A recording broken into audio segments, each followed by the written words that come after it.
తెలతెలవారుతున్న సూచనగా గాలి వేణువు ఊదుతుంటే పక్షులు వేకువ పాట పాడసాగాయి. ఆ మధుర రాగానికి పరవశించిపోతున్న కుండీల్లోని మొక్కలు అటూ ఇటూ లయబద్ధంగా కదులుతుంటే ఆ కదలికకి బలంగా ఎదిగిన గులాబీ కొమ్మ ఒకటి కిటికీ రెక్కని తగిలి మృదు మధురంగా సవ్వడి చేసింది. రాత్రంతా తీయని కలలు కంటూ ఆ మాధుర్యం గుండెల్లో నింపుకొని గాఢ నిద్రపోతున్న శరణ్య చెవుల్లో ఆ ధ్వని తరంగాలు శంఖమూదినట్టు అయి బద్ధకంగా కళ్ళు తెరిచింది. మూసి ఉన్న కిటికీ తలుపులు సందులో నుంచి చల్లని గాలి లోపలికి రావడానికి విశ్వ ప్రయత్నం చేస్తుంది. కిటికీ అద్దాలు ఆ నీడలతో సయ్యాటలాడుతున్నాయి. ఆ కమనీయ దృశ్యం చూసిన శరణ్యకి నిద్రమత్తు రెక్కలు రెపరెపలాడించి ఎగిరిపోయింది.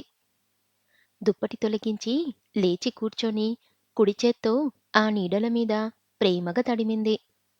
తర్వాత నెమ్మదిగా కిటికీ రెక్కలు తెరిచి చూసింది. లేలేత సూర్యకిరణాలు నులివెచ్చని మొహాన్ని తాకాయి. ఆమె పెదవుల మీద చక్కటి చిరునవ్వు వెలిసింది.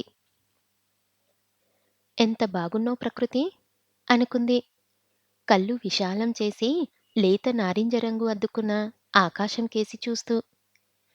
కిటికీ తెరిచేసరికి ఎదురుగుండా ఉన్న ఫ్లాట్లో నుంచి ఎంఎస్ రామారావు పాడిన హనుమాన్ చాలీసా వినిపిస్తుంది. ఆ ఫ్లాట్లోకి 10 రోజుల క్రితమే ఎవరో కొత్తగా దిగారు. ఇంతవరకు వాళ్ళెవరో, ఎలా ఉంటారో, ఎంతమంది ఉంటారో తెలియదు. నిజం చెప్పాలంటే శరణ్య 2 ఏండ్ల నుంచి అక్కడ ఉంటున్నా ఎవరితో పెద్దగా స్నేహం లేదు. వినాయక చవితికి, జనవరి 1కి, శ్రీరామనవమికి మాత్రమే అందరూ కలుస్తారు. అప్పుడు మాత్రమే మాట మాట కలుపుకుంటారు. ఆ తర్వాత మళ్ళీ ఎవరి గోల వారిదే. అపార్ట్మెంట్ అంటేనే ఎందరున్నా ఒకరినొకరు తెలియకుండా ఏకాంతంగా బతికే ప్రదేశం. నవ్వుకుంది శరణ్య. మరొకసారి గాలితో సయ్యాటలాడుతున్న మొక్కల్ని, కలకలా రావాలతో వరసగా ఎగిరిపోతున్న పక్షులను చూసి మాటిమాటికి తన వైపు తొంగి చూస్తూ దూరంగా వెళ్తూ ఆడుకుంటున్న గులాబీ మొక్కల్ని గబల్న అందుకొని దానికి ఉన్న పెద్ద పసుపు పచ్చ పువ్వుని కాడతో సహా తెంపి కుడి చేతి చూపుడు వేలు, బొటన వేల మధ్యలో పట్టుకొని మంచం దిగింది. టేబుల్ మీద ఉన్న సన్నటి పొడుగాటి గ్లాస్ ఫ్లవర్ వాజ్‌లో నుంచి వడలిన పువ్వు తీసి తన చేతిలో ఉన్న పువ్వు గుచ్చింది.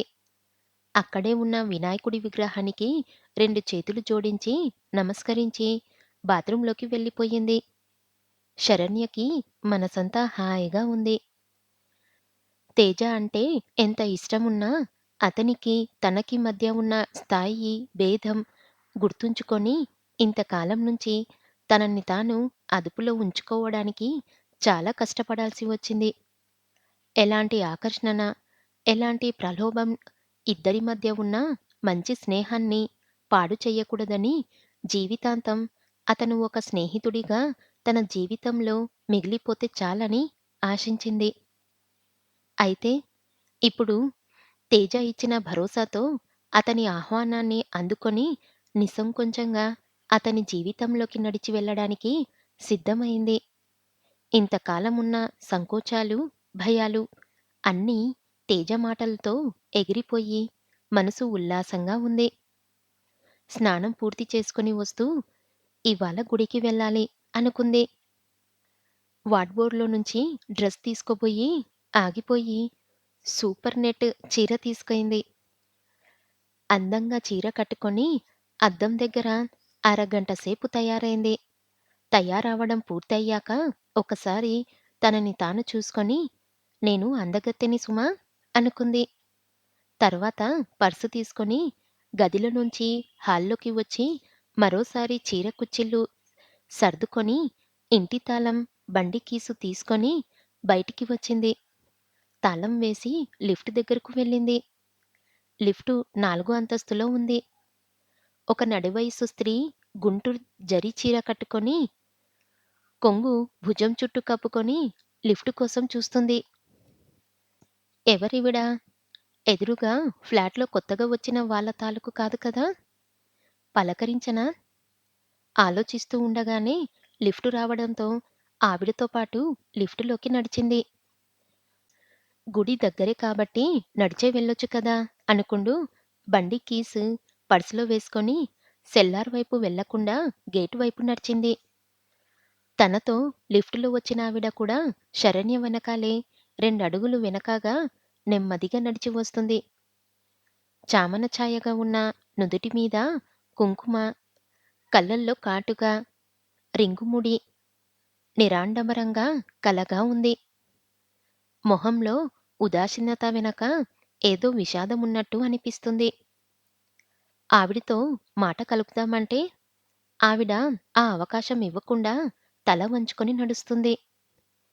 ఈవిడ కూడా గుడికేనా? అనుమానం వచ్చింది శరణ్యకి. ఇంతలో గుడి దగ్గర అవ్వడం, ఆవిడ కూడా తనతో పాటు గుడిలోకి ప్రవేశించడంతో తను కూడా మౌనంగా గుడిలోకి నడిచింది. గుడి చుట్టూ 3 ప్రదక్షిణాలు చేసి అమ్మవారికి మనసారా దండం పెట్టుకుంది. హుండీలో రూ. 51 వేసింది. పూజారి ఇచ్చిన తీర్థప్రసాదాలు తీసుకొని ఆవరణలో ఉన్న వేప చెట్టు చుట్టూ ఉన్న సిమెంటు గట్టు మీద కూర్చుంది. ఆవిడ కోసం చూసింది. కనిపించలేదు. అర్చన చేయిస్తుందో, కుంకుమ పూజ చేయిస్తుందో, వేప చెట్టు మీద నుంచి వీస్తున్న గాలిలో ఏదో పరిమళం. ఆవరణ చాలా విశాలంగా ఉంది. అమ్మవారు, వినాయకుడు, శివలింగం ఉంటాయి. పూజారులు కానీ, గుడి కానీ ఎందుకో పేదగా అనిపిస్తుంది. ఎండోమెంట్స్ వాళ్ళ అధీనంతో ఉందో లేదో, మెయింటెనెన్స్ సరిగ్గా లేదు. అయినా కానీ ఆహ్లాదంగా ఉంది. శరణ్య కళ్ళు ఎదురుగా నడిచి వస్తున్న ఆవిడ వైపు తిరిగాయి. ఆవిడ చేతిలో కొబ్బరి చిప్ప, అరటిపళ్ళు. శరణ్య కూర్చున్న గట్టు మీదే కొంచెం ఎడంగా కూర్చుంది. శరణ్య మొహం పక్కకి తిప్పుకొని ఓరగా చూడసాగింది. శరణ్య ఎప్పుడూ బిజీగా ఉండటం వలన ఎవరితో మాట్లాడే అవకాశం లభించలేదు. ఇప్పుడు అనుకోకుండా తన ఫ్లాట్ ఎదురు ఫ్లాట్‌లో ఉండే ఒక స్త్రీ కనిపించడంతో ఆవిడతో మాటలు కలపాలని కుతూహలంగా అనిపిస్తుంది. అవకాశం కోసం చూడసాగింది. ఆవిడ కొబ్బరి చిప్ప చిన్నగా కొట్టి, చిన్న ముక్క తీసుకొని నోట్లో వేసుకుంది. ఆవిడనే పరిశీలిస్తున్న శరణ్య ఇంకా ఆగలేకపోయింది. గొంతు సవరించుకొని మెల్లగా అడిగింది. ఆంటీ, మీరు మా ఫ్లాట్ ఎదురుగా ఫ్లాట్‌లో ఉంటారు కదా? ఆవిడ గబల్న తల ఎత్తి చూసింది. లిప్తపాటు కంగారు కనిపించింది ఆవిడ కళ్ళల్లో. శరణ్యకి ఆశ్చర్యంగా అనిపించింది. ఎందుకలా కంగారు పడుతుంది ఈవిడ? అనుకుంది. ఆవిడ అవును, కాదు అన్నట్టు తల ఊపి కొద్దిగా జారిన చీర చెంగు కుడి భుజాని మీదకి లాక్కుంది. శరణ్య మళ్ళీ అంది. నేను ఒక్కదాన్నే ఉంటాను. మీకేదన్నా అవసరముంటే చెప్పండి. ఈసారి ఆవిడ తల ఎత్తలేదు. తల ఊపలేదు. మౌనంగా కింద రాలిపడిన ఆకులు చూడసాగింది.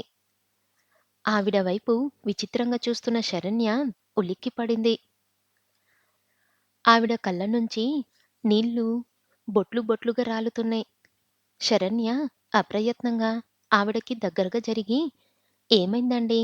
అంది. ఆవిడ మాట్లాడలేదు. శరణ్యకి జాలేసింది. తనలాగా ఈవిడ కూడా ఒక్కరే ఉంటారా ఏంటి? పాపం భర్త వదిలేశాడేమో! పిల్లలు లేరా? కొడుకులు కూడా వదిలేశారా? ఆవిడ సన్నగా వెక్కిళ్ళు పెడుతున్న శబ్దం వినిపించి ఆవిడ చెయ్యి మీద చెయ్యి వేసి మృదువుగా అంది శరణ్య. బాధపడకండి. నేను మిమ్మల్ని బాధపెట్టి ఉంటే నన్ను క్షమించండి. పదండి, ఇంటికి వెళ్దాం. ఆవిడ రెండో చేత్తో శరణ్య చేయి పట్టుకొని మేం ఎవరితో మాట్లాడలేము. ఇంకెప్పుడు నన్ను పలకరించకు అంది. ఆవిడ మొహంలోకి ఏదో వెతుకుతున్నట్టుగా చూసింది శరణ్య. ఎందుకు మాట్లాడరు? ఏంటి వీళ్ళ సమస్య? అప్పటిదాకా లేని కుతూహలం కలిగింది. ఏదన్నా కష్టముంటే తను సాయం చెయ్యొచ్చుగా? శరణ్య మనసులో ఆలోచన పసిగట్టినట్టు మళ్ళీ అంది ఆవిడ. మేము ఎవరితో మాట్లాడామో, మాతో ఎవ్వరూ మాట్లాడొద్దు. ఎందుకని? విస్మయంగా అడిగింది శరణ్య. ఆవిడకి దుఃఖం ఉధృతమైంది. మా దురదృష్టం అంది ఏడుస్తూ. శరణ్యకి బాధగా అనిపించింది. ఆంటీ, నేను మీ కూతుర్లాంటి దాన్ని. మీకేదన్నా ప్రాబ్లముంటే చెప్పండి. నా చేతనైన సాయం చేస్తాను. ప్లీజ్. ఎవరికీ చెప్పను కూడా అంది. ఆవిడ కొద్దిసేపు ఏమీ మాట్లాడకుండా దుఃఖం అణుచుకోవడానికి ప్రయత్నం చేస్తూ అలాగే కూర్చుంది. తర్వాత ఏమనుకుందో కళ్ళు తుడుచుకుంటూ చెప్పసాగింది అన్నపూర్ణ. ఏం చెప్పమంటావమ్మా? పరువు, మర్యాద ఉన్న కుటుంబం. మా అమ్మాయి చేసిన పరువు తక్కువ పనితో తప్పనిసరి అయ్యి ఉన్న ఇల్లు ఖాళీ చేసి ఇక్కడికి వచ్చాం. అపార్ట్‌మెంటయితే ఒకరినొకరు పట్టించుకోరు కదా! మా బతుకులు ఎవరికీ తెలియవులే అని ఇక్కడ ఉంటున్నాం. అసలు ఈ ఊరు నుంచి వెళ్ళిపోవాల్సింది కానీ, మా వారికి ఇంకా 8 ఏండ్ల సర్వీసుంది. మా అబ్బాయి చదువుకుంటున్నాడు. ఆ పాపిష్టిది చేసిన పనికి వాడి జీవితం నాశనం చెయ్యలేం కదా! అందుకే ఇక్కడికి వచ్చాం. జాలేసింది శరణ్యకి. పాపం పెద్దవాళ్ళకి రాకూడని కష్టమే వచ్చింది. సానుభూతిగా అంది. ఏం జరిగింది? అభ్యంతరం లేకుంటే చెప్పండి. నా చేతనైన సాయం చేస్తాను. ఏముందమ్మా, తెలివి తక్కువది. ఒక లోఫర్‌తో ప్రేమలో పడి వాడితో వెళ్ళిపోయింది. మా కులం కాదు, మా స్థాయి కాదు, చదువు లేదు, రూపం లేదు. ఎలా నచ్చాడో, ఎందుకు నచ్చాడో ఏమీ అర్థం కాలేదు. అసలు పెళ్ళీడు కూడా రాలేదింకా దానికి. 16 వెళ్ళి 17 వచ్చింది. అప్పుడే ప్రేమ, పెళ్లి లేచిపోవడం, మా జీవితాలు చిందరవందర చేసింది. ఆయన ఆరోగ్యం బాగా పాడైపోయింది. అందుకే రోజు గుడికి వస్తున్నాను. ఆ తల్లిని నా భర్త ఆరోగ్యం కాపాడమని వేడుకుంటున్నాను. అయ్యో! శరణ్య మనసు బాధగా మూలిగింది. ఈ జనరేషన్ పిల్లలు ఎలా తయారవుతున్నారో! తను పార్కుల్లో, ట్యాంక్ బండ్ మీద, నెక్లెస్ రోడ్‌లో ఇంకా అనేక చోట్ల చూస్తూనే ఉంది. శరణ్యకి ఒకరోజు తను, తేజ ఈవినింగ్ వాక్‌కి వెళ్ళినప్పుడు కనిపించిన గాయత్రి రమేష్ గుర్తుకొచ్చారు.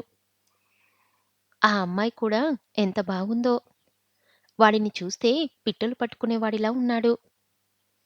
ఆ జంట ఏమయ్యారో! వీళ్ళ అమ్మాయిలా? ఆ అమ్మాయి కూడా వాడితో లేచిపోలేదు కదా! లేదులే. ఆ అమ్మాయిని చూస్తే చాలా భయస్తురాలిలా అనిపించింది. ఏదో వెర్రి ఆకర్షణలో ఆ రోజు అలా పార్కుకి వచ్చిందేమో! తర్వాత తను 2, 3 సార్లు వెళ్ళినా కనిపించలేదు. ఏంటో ఎంత మర్చిపోదామన్నా మర్చిపోలేకపోతున్నాను. వాడు ఎక్కడికి తీసుకువెళ్ళాడో, ఏం చేశాడో తలుచుకుంటే భయంతో వణికిపోతున్నాను. మా కుటుంబం పట్ల ఎంతో గౌరవముండే ఆ కుర్రాడి తల్లి వాళ్ళిద్దరూ కనిపించకపోవడంతో ఇంటి మీదికి వచ్చి నన్ను నానా మాటలు అంది.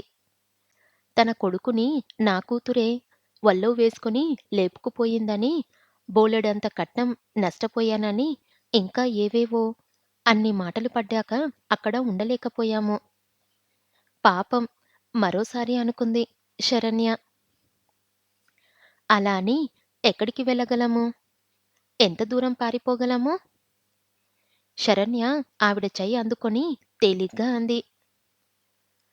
ఆంటీ, మీరు ఎక్కడికి పారిపోవాల్సిన అవసరం లేదు. ఈ రోజుల్లో ఇలాంటివి ప్రతి ఇంట్లో కామన్ అయ్యింది. పిల్లలు తప్పు చేశారని మిమ్మల్ని మీరు నేరస్తులుగా భావించుకొని, ఇలా ఎవరితో కలవకుండా ఉంటే బాధ ఎక్కువ అవుతుంది. చూడండి, ఇక నుంచి నన్ను మీ అమ్మాయి అనుకోండి. మీకే సమస్య ఉన్నా నాతో పంచుకోండి. కనీసం మీకు మనశ్శాంతి అయినా దక్కుతుంది. ఒంటరిగా మీలో మీరు కుమిలిపోతుంటే మీ ఆరోగ్యం దెబ్బతింటుంది. మీ అమ్మాయి వెళ్ళిన వాడితో ఎంతకాలం ఉంటుంది? తప్పకుండా తిరిగి వస్తుంది. నేను చెప్తున్నానుగా. ఆవిడ గాబరాగా అంది. లేదు లేదు. అది మా దృష్టిలో ఇంక లేనట్టే. ఆయన రానివ్వరు. కనీసం అతనితో అది సుఖంగా ఉంటే చాలు. శరణ్య జాలిగా చూసింది. తల్లి మనసు. కూతురు మీద కోపం లేదు.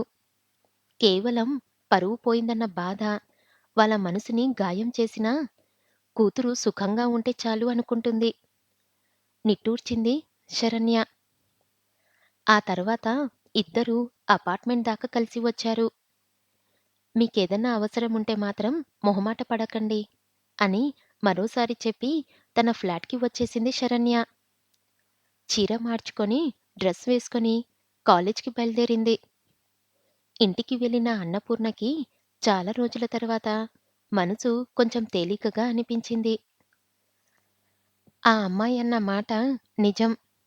బాధ ఒంటరిగా మోస్తుంటే గుండె, మెదడుతో పాటు జీవితం కూడా బరువుగా అయిపోతుంది. పంచుకుంటే తేలికగా అవుతుంది.